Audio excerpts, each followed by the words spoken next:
Hey again everyone, welcome back again di Bitcoin Casual Update. Ini saya bikin video sekitar jam 3 ya teman-teman di hari Rabu subuh. Berarti ya hari Rabu subuh ya, di Selasa malam Rabu subuh teman-teman. Ini mau sekalian remind ke teman-teman, kita rencana pengen ada live streaming. Jadi mungkin di sore hari, maybe around jam 3 setengah 4 jam 4 gitu ya. Seperti biasa lah kalau kita lagi live streaming sama teman-teman di hari-hari biasa tuh jam segituan gitu kan. Nah teman-teman di live streaming itu, kalau memang market kan belum ada pergerakan ya, nungguin NFP nih teman-teman. Mungkin ya nungguin NFP. Ya saya pikir boleh ya teman-teman coba kasih questions gitu kan di kolom komen dari YouTube ini. Nanti tiga pertanyaan terbaik akan saya cover, akan saya bahas di live streaming nanti ya.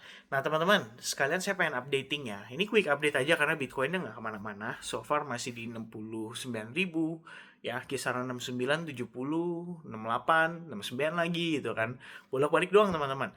Tapi saya rasa gini, apa yang saat ini sedang terjadi ya, merupakan kondisi market yang sedang mendigest ya, apa yang terjadi pada saat hari Kamis lalu. Ya saya pikir Kamis lalu sell off massive, Jumat rebound, and then Sabtu Minggu Senin sampai hari ini Selasa masih nggak ada pergerakan.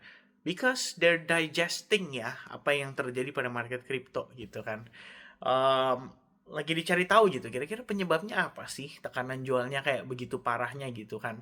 I mean if you take a look on S&P 500, Nasdaq gitu, US 30, everything still doing well. Sampai detik ini kita ngelihat masih mendekati new all time high, dan tetap ada possibility kan mereka bisa ngedorong ke atas kembali dan create new all time high gitu. Otomatis kita tahu bahwa market itu nggak sepenuhnya risk off. Oke, boleh kita bilang, oh XAU naik nih, meletus gitu kan, safe haven naik gitu, otomatis kan kita bisa berpikiran bahwa risk of asset lebih dominan gitu, karena mungkin market mempertimbangkan untuk tidak terlalu menaruh banyak aset mereka di aset-aset berisiko gitu kan. Otomatis opsinya salah satunya adalah si emas itu. Tapi setelah kita lihat dolarnya melemah, otomatis ada pertimbangan juga, what makes dollar weak gitu kan.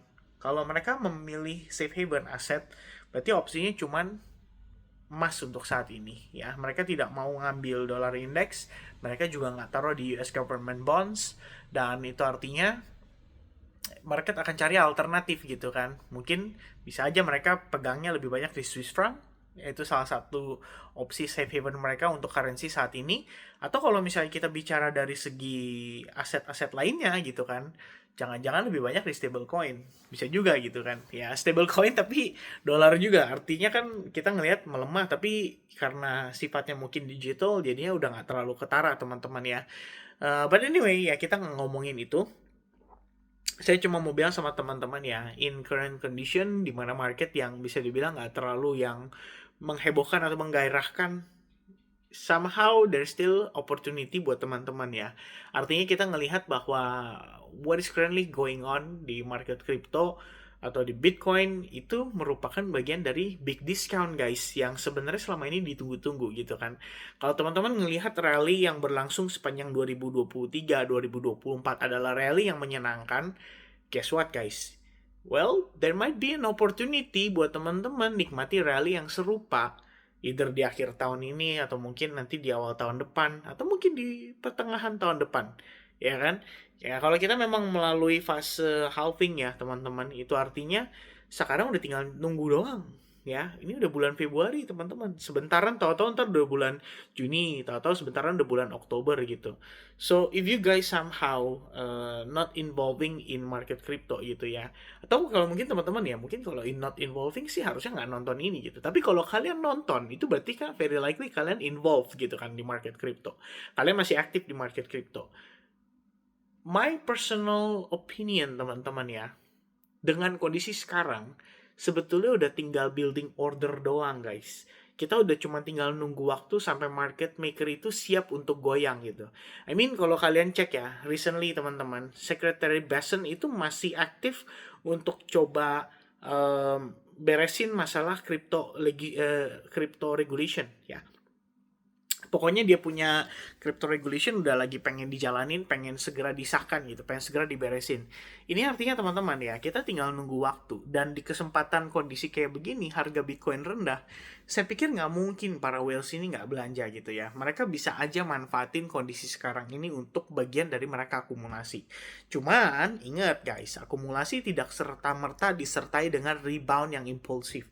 Ya, akumulasi sifatnya bisa beli secara bertahap dan di saat justru momentumnya lagi downtrend. Alasannya adalah karena saat ini all the retail probably panic selling gitu kan. Kita ngelihat sentimen nggak sebagus itu. Kita ngelihat sentimen nggak sepositif itu. Kalau udah mulai positif, justru saya khawatir. Takutnya apa? Ada satu kali bantingan lagi teman-teman. Begitu satu kali bantingan lagi, everyone lah ya, harusnya akan bilang crypto is over gitu kan. Bitcoin is over. Ya, ini bubble-nya udah pops ya, udah saatnya market dibanting, udah saatnya kita ngelihat ada koreksi, bukan koreksi lagi, tapi udah jadi telur bebek nol ya teman-teman, nol seperti telur bebek busuk ya. Ya berarti itu ya, saya pikir yang sekarang harus diconsider sama teman-teman gitu. So, apakah kalian lihat ini sebagai opportunity? Kalau misalnya sebagai opportunity, ya mungkin teman-teman bisa wise ya dalam mengatur keuangannya, untuk ngatur risk size-nya juga, ngatur positioning-nya juga, money management-nya supaya proper pada saat kalian masuk market tuh nggak sedikit-dikit galau, gelisah gitu kan. Mikirin, nih kira-kira masih bisa naik nggak ya gitu. Tapi yang paling crucial, yang paling penting dari semuanya adalah I'm not talking about altcoins, guys. Ya, kita ngobrol soal Bitcoin only. Oke, di luar Ethereum, di luar Solana, di luar BNB gitu ya. Saya abaikan itu semua. Kita cuma ngomongin Bitcoin only. Now, after Bitcoin, kita lihat nanti memiliki peluang tersebut, teman-teman. Altcoins itu akan jadi secondary option ya. Ketika nanti kita ngelihat Bitcoin start rebound, ya start transition, teman-teman, nanti lihat deh, altcoins pasti akan ada yang performing juga. Jangankan nanti gitu, sebenarnya hari ini pun kalau kalian cek ya, kalau kalian buka chart nih per sekarang, kalian buka namanya chartnya power gitu, power token, itu aja meletus guys, ya, random gitu. I don't know ya, what's the reason kenapa koin itu bisa meletus signifikan gitu. Saya juga nggak cari tahu gitu, karena menurut saya kadang-kadang kayak gini cuma pump fake doang, habis itu ntar di dump atau mungkin slowly rug pull gitu kan. Jadi saya ngerasa altcoins itu ya memang udah cuma sebatas buat trading gitu. Kita nggak bisa terlalu mengharapkan altcoins itu bisa kasih gain ke teman-teman sampai belasan ribu persen atau puluhan ribu persen gitu. Mungkin kalau emang di endorse gitu ya, ada beberapa influencer yang bilang, ya lu lihat dulu gue sukses nih gini. Ya cuma dulu. Sekarang lu suruh ulang belum tentu bisa gitu, karena kondisinya udah jauh berbeda, ya kan? Kecuali ya mungkin dia gerakin massa atau gerakin orang di belakangnya suruh banyak belanja gitu, terus dia keluar sendirian di atas, kan who knows gitu ya teman-teman. Cuman kalau kondisinya altcoin secara keseluruhan, apalagi kita ngomongin alts yang bener-bener kayak bisa jadi berbuah manis seperti Hyperliquid gitu ya. Ini gaya mainnya beda teman-teman. Anda masuk ke meme coins tuh, Anda lihat setiap hari tuh di mint coin baru. Luar biasa banyak teman-teman, bukan satu dua koin, dalam sehari itu bisa ribuan koin, puluhan ribu bahkan. Saya pikir ya teman-teman, I think that's ya semua ya teman-teman udah pada tahu gitu. Itu artinya semua sepakat altcoins buat spekulasi, ya kan? Altcoins buat spekulasi um, saat ini banget, detik ini banget ya. Lu mau ngomongin teknologi apapun dari blockchain, saya rasa orang udah nggak terlalu peduli gitu. They don't really care ya kan. What they care adalah AI kira-kira ke depannya bisa apa lagi ya itu. Ya kan? Itu realitanya teman-teman ya. Jadi sebagus apapun kita ngedevelop atau misalkan teman-teman punya crypto ya, Anda punya project gitu kan, Anda pengen develop project sebagus apapun, kalau orang-orang nggak bisa pakai percuma gitu. Saya pikir itu ya yang sangat krusial untuk saat ini. Jadi all the old coins project yang saat ini mungkin terkesannya bagus, terkesannya menarik, ya mungkin hanya temporary, dan eventually market tetap fokusnya hanya pada P&L gitu kan. Jadi kalau mereka udah profit ya udah cabut, ngapain pusing gitu kan. Nah, itu yang harus teman-teman mungkin tanamkan juga ya, supaya bisa lebih selektif dalam melakukan transaksi, especially kalau kalian pengen akumulasi di kondisi kayak gini.